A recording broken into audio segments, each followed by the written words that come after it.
Hello everyone, I am on my way to the Heirloom Expo up in Ventura, California, which is about 2 hours from me. It's September 10th. It starts today. It opens at 9 a.m. and opens to 9 p.m. today, Wednesday, September 11th. Rest in peace to those who passed. And Thursday, September 12th. So I took me a little mini vacation, no big international trip this year, but I just wanted to, see how this expo is and checking out. And one of my YouTube friends is supposed to be joining me, so hopefully could get a video of that person a little bit later on today. So as you know, I have an electric vehicle, so I'm actually in the city of Upland right now charging. It's called the Power Flex. It's actually a very nice charging area. So if you're new to the EV game, I use this app called PlugShare. Well, first of all, wherever I'm going to charge, I download the apps. I have an app for EVgo, Electrify America, ChargePoint, Power Flex. I'm missing one. I know. Shell. Those are 5. Blink. And another one called Blink, so that's 6. We'll see who will win the EV charging wars in the next 5 years, who the major players will be. So far, I have 6. And this one is called Power Flex. And I am at Ford and Upland. They have 4 fast chargers, which is excellent. They charge about between 25 to 35 cents per kilowatt to charge. So I had got down to 68%. I only charge up to 90% because if you're new to EVs, you're not really supposed to charge your battery up to 100% because it can wear down the life of the battery a lot faster. So I'm sitting here charging and I should be done probably in about 10-15 minutes. That's the beauty of the fast charger. Like, you can be down to 50% and you charge up in like 30 minutes. But it's still not as quick if you gas up your car in like 2 minutes, right? So that's the pro and that's the con about EV vehicles is the time it takes to charge them. But the pro is that it's like 25 cents, like literally the cost of a gallon of gas in the 1960s and 70s. So, choose your battles. Also, the biggest versus pro versus con is finding where the EV chargers are. However, if you get this app called PlugShare, it will show you all of the vehicle charging places, and it will tell you if some are under maintenance and some are coming up. So what I did was plan my trip. Like every couple of miles, I plugged in a station. Some of them are slow chargers, some of them are fast. So there was a charging station probably a mile or 2 before this one, but I was like, let me see if it has fast chargers. It didn't have fast chargers. It was at a Whole Foods. And I'm like, no. And so the next one that came up was this Power Flex charger station, and it is by Ford of Upland. So there's a car wash here if you need to get your car wash, probably like a little gas station if you need to gas up, and a big Ford dealership. The good thing about PlugShare is that you can see how far away the EV charger locations are from the freeway. So currently I'm off the 210 freeway. So I try to get them as close as I can. And I try to pick locations that look generally safe. Some of them have pictures, some of them don't, but I tried shopping malls that are open. Some of them tell you, oh, there's in the garage area down here. And I'm like, oh, I don't know if I want to go charge my car down there. So as soon as I saw this one, I was like, oh, this is number 1. And it's in the middle of the day. It's barely going on 12:30. And there's like no cars on the freeway. There was 2 fast chargers open. So I thought it'd be beneficial for me to go ahead and charge. And I was like at 68%. And plus I have the air running because it's like 100 degrees. But by the time I get to Ventura, it's expected to be in the 60s and 70s. So I could just turn off my air. But yeah, I'm charging right now. Got me some snacks from Walgreens and everything. So get you a plug share, and make sure, like when I was looking up the locations where to plug in, I was like, oh, this is called a PowerFlex station. So I hurried up and downloaded that app, attached my card to it, so that way I could just be like, boop, and plug and go. So you do have to plan your trip. I will say that's the thing about EVs. I actually stopped by my local Chevron station, because another thing about EVs is that they're kind of heavy, so you have to check your tire pressure monthly. So I just check it. I went and checked it, and then I went and cleaned my front windshield. And I was talking to an older gentleman. He had a really nice Lexus. He had like it was a convertible, but it was a hard shell. And he's like, it's perfect for my wife, because all she has to do is just like push a button, and it's a hard shell. And, you know, the top doesn't get messed up. And he was like, oh, I don't want an EV. He was really older. He looked like he was about 80 years old. But he was really nice. And we were talking. I said, well, this is an electric vehicle. I said, but I know what you mean. I still have a gas vehicle at home. That's the benefit of a gas vehicle, is that you can literally pull off on every exit in California, or every other exit, and there's a gas station right there. Whether it's your favorite gas station or not, if you think it's like a cheapy gas station, it doesn't matter. If you need gas, the gas is there. And you can put it in your car and go. With the EVs, you have to be a little bit more careful. Like, I was really reading the notes when people are like, oh, this station, somebody cut off all the cords at the EV station. So I didn't save that one. And I saw when they did that comment, and that comment was probably like 2 weeks ago, so I did not add that EV on my route. But generally speaking, it's not that bad. Like, it's 12:36, I'm at 82%, and it says it's going to be complete at 12:46. So literally, that's about, it sucks, this is like 20 minutes off of me driving, but that's okay. I'm at a safe location, and the EV, the electric chargers are very nice. Like, they're clean. I've seen some that work, but that are like really raggedy, but they work. So, you know, it's pros and cons of having an EV. Again, I think I went over this before at the end of 2022, beginning of 2023, because this is a 2023, but I got the car at the end of 2022. You need to pick your battle. So if you're going to have a gas vehicle, you're going to have to, of course, keep up. I think there's like over 3,000 moving parts in a gas vehicle, where there's like probably 100 or 150 in the electric. There are things that get maintenance, like your little fluids, washer fluids, all that, your brakes, your tires. I will say the tires are really expensive, but I don't know if you saw a video I did about a month ago. I had a bad tire, and I got like this extended warranty with Volvo, and my tire was free. That one tire would have cost me $564. That's with the labor. It was free. Like, I didn't have to go to Firestone. I was like, oh, thank God. So you do have some maintenance. You might have the little oil here and there, but it's not a lot. You don't have regular oil changes. You don't have smog. Oh my God, in California, every other year with a gas vehicle, you have to pay for smog and vehicle registration. I have to pay for vehicle registration, but I do not have to worry about smog. No transmission service, no radiator service, no oil changes, none of that. Because a lot of people say, well, the EVs are expensive. Yeah, but so is an electric vehicle. So let's say I got this car but so are the gas vehicles. They're expensive too. So let's say I got a Volvo gas vehicle. I literally would not be saving that much money. I'd probably be on the sales price, maybe be saving like $5,000. I still got to pay that car note, unless you just got the money to pay cash. Still got to pay that car note. Still got to pay for maintenance. Still got to pay for wear and tear. Still got to pay for all that. Whereas now I'm just going.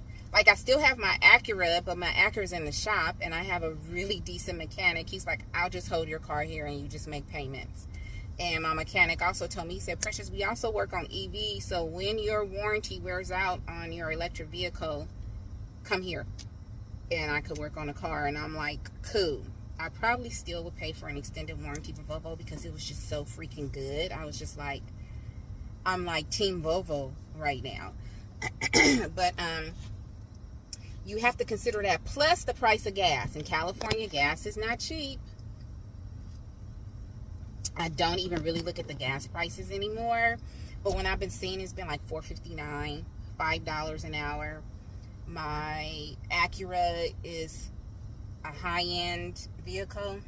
Oh, now it's telling me the battery's going to stop at 1250. So I got like 5% more to go. It's a high-end vehicle, so I have to put 91, octane 91 in it. And I was paying like $60, $70. Maybe, no, I think I did a video where I paid close to $80. I got to go look at my old shorts before I got this car. I got to go look at my old, because I did 1 or 2 vehicles on how much I paid.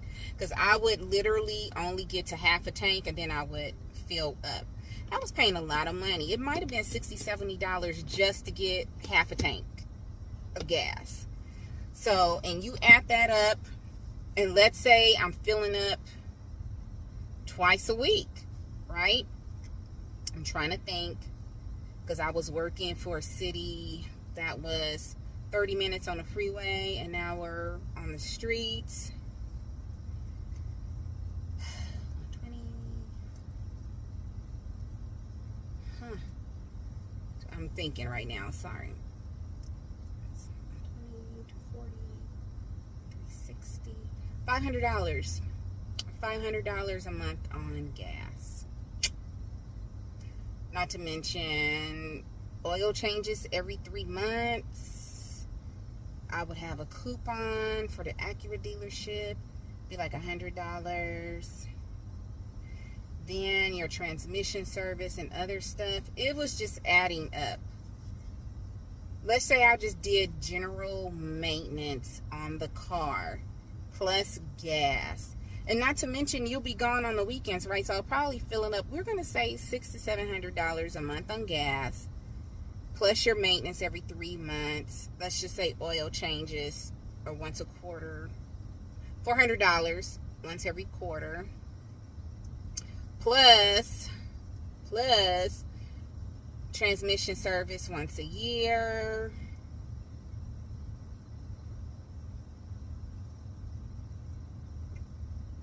Oh my gosh. Wait a minute.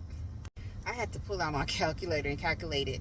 If you think about it, literally you're saving like $10,000 a year, because I calculated $600 a month for gas because you do stuff on the weekends. Then $100 a quarter for oil changes. It's $400. That was like 72 plus 4, 78. Then you have your transmission service, which is not cheap on a luxury vehicle. It is not cheap. I know people that have BMWs and Mercedes, and they be paying like 1G. Minimum 1G. Plus, there may be other things wrong with your car. You got your windshield wipers. I change my windshield wipers every year.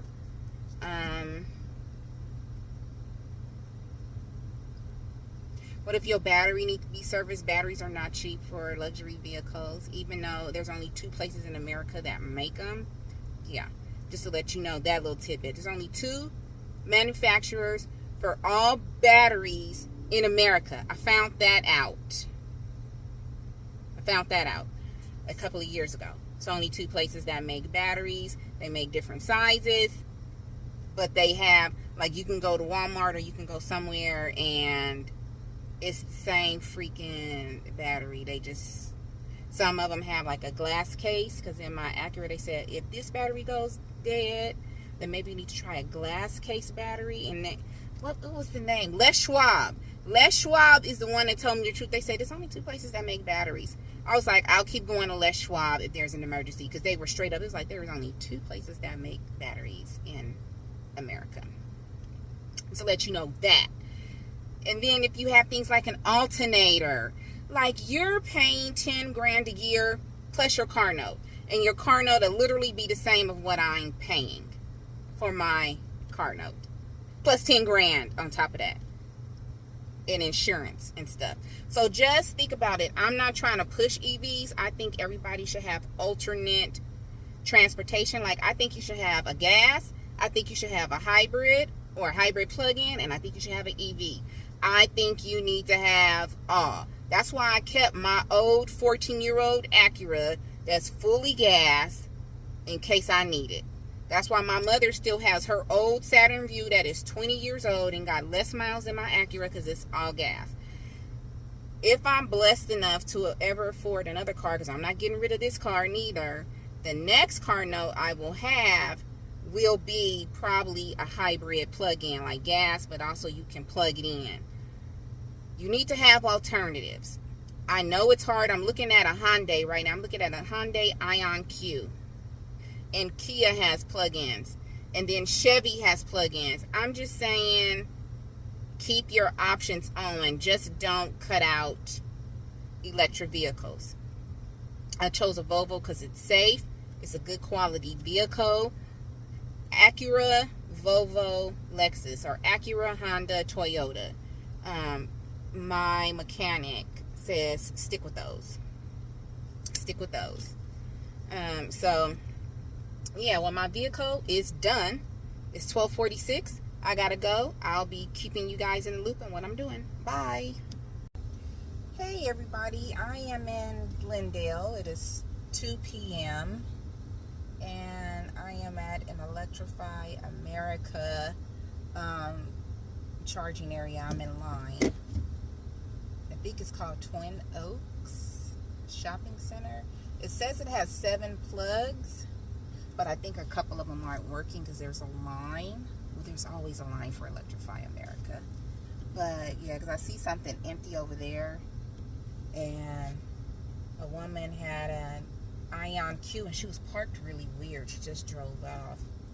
So it looks like somebody's going to get that spot. So you kind of have to, when it comes to charging stations, you kind of got to go with the crowd. And yeah, it looks like it's only a couple that's working right now. And I'm at 56%. I got 100 miles to go. So I'm going to sit here for a while and wait for it. It might be like 3 are working because it looks like there's another one up there that's working. And this guy is finna get out of his car. Looks like he's done. So yeah, everybody's on the fast chargers. So you got to kind of make sure. So I think there are, because it says it's 7 fast chargers here, and it looks like 3 are working. But that's okay. Hey, 3 are working, so that means I'm not going to be sitting here like for a super long time. So I am at stop number 2 at 56%, and after I charge up here, I could just probably head straight up to Ventura. Technically, I could have went all the way up to Ventura and got to 38%, but I didn't want to do that. I'm going to charge up one more time right before rush hour hits, because a lot of people are getting off of work now and probably by 3 o'clock. So I want to charge my car. There's like a Carl's Jr. and some other stuff here. I want to hit the potty because I don't want to be in traffic. Hit the potty and then be on my way. Okay, maybe it's only 2 chargers that are working. I don't know. Okay, so I will keep you guys posted with what's going on. Hey everybody, so I'm up in Ventura, probably more like the Camarillo area. I'm really close to the beach, like the beach is down the street. I am going to the Bakers Creek Heirloom Expo. Today was the first day. It doesn't look like I'm going to make it today. I'm not staying. I got my room at the last minute, and hopefully my friend will come tomorrow and we'll do a video together tomorrow. But I'm staying at a little inn, and I knew going in that it may not be the cleanest. So I charged twice. I went to Electrify America It was like off of Thousand Oaks Boulevard. And charged there. And I was at like 56%, so I just went in onto the Ralphs. Excuse me. Because I used the supercharger, it took like 30 minutes. Because I had my phone, I was like, oh my God, I'm at 86%. So I got me like a family chicken meal, and some Snapple, lots of cleaning products. I got latex gloves, a bottle of bleach, because I'm real picky about cleanliness. I went to the restroom there. They had 2 bathrooms. The first one I was like, but the second one, I was like, okay, I was able to deal with it. So I went to the bathroom at Ralph's, so I don't have to go now. I made sure before I left home, I did a thorough shower from my head down to the bottom of my feet when I scrubbed and shaved and did everything. Because I knew it was just going to be me in the car doing stuff, and so I'm clean. But I have to go in there. I have to go and spray the toilet and stuff and make sure it's clean to what I want. Because the toilet seat looks a little old, doesn't look dirty. Excuse me. But once I feel that it's clean to what I need, I'll be okay. And the tub, the shower thing, and in the tub in the sink. It has a little table in here with 2 chairs. It does not have AC, so down here it's like 70 degrees and it's getting cooler because we're right by the ocean. That's what I mean when I tell you about California, how we have so many different regional temperatures. I'm 2 hours away, close to the fires up in the mountains, and I mean, it was ash and everything. I think that's why I'm kind of feeling kind of rough in the throat. I have my Benadryl. I'll be taking me some Benadryl tonight and kind of laying in the bed. I have to check the bed. Only thing I forgot was a Lysol spray to spray Lysol, but it's actually pretty clean in here. But again, I'm gonna check the toilet and stuff before, so that way when I have to get up in the middle of the night and go, I'm gonna know, okay, I know that I cleaned this toilet, and I'm gonna feel comfortable with going to the bathroom. So yeah, once I get comfortable, I'll be okay. I ate, like I said, I bought a family meal from Ralph's, bought me some cookies, some Snapple. I got my bottled water. Give me some more bottled water. They have a refrigerator or microwave. I'm going to clean out the microwave too. It looks old. It's probably clean, but again, once I spray and do my own cleaning, then I feel like, okay, it's sanitized. I'm one of those people that I don't know if there's a TikToker on a TikTok, and she has like a little kit, and she brings it with her. And when she goes on cruises and stuff, she cleans and put all her stuff out. When I go to a hotel room, I don't put all my stuff out. I just left something in the car again. I got to go back down to the car. I clean, but I don't leave my stuff out. I put it up. So, I just bought me a new toiletry bag with toothpaste and everything. I got to go get that before it gets dark. So yeah, I'm here in Ventura, kind of Camarillo area. The Baker's Creek Heirloom Expo started today at 9 a.m. and it's open till 9 p.m. I'm going to take some allergy medicine because I want to get up bright and early in the morning and be there. And so I missed the first day. But I'll get tomorrow and Thursday, and then I'll go home on Friday. So I'm a little bit excited. You know, as gardeners, or some people, gardening is boring. But to me, I hope it's going to be very good. It's at the Ventura County Fairgrounds here in California. So I'm not going to tell you where I'm staying. But it's a little inn. It's nice, and it's close to the beach. And if I want to walk around and look around, you know, that'll be great. So, okay, I made it. Let me go take one more trip to my car, and then I'm locking myself in this room for the night. As I always say, please find peace within yourself, and please be peaceable with everyone around you. I love you all. Have a fantastic evening. Bye.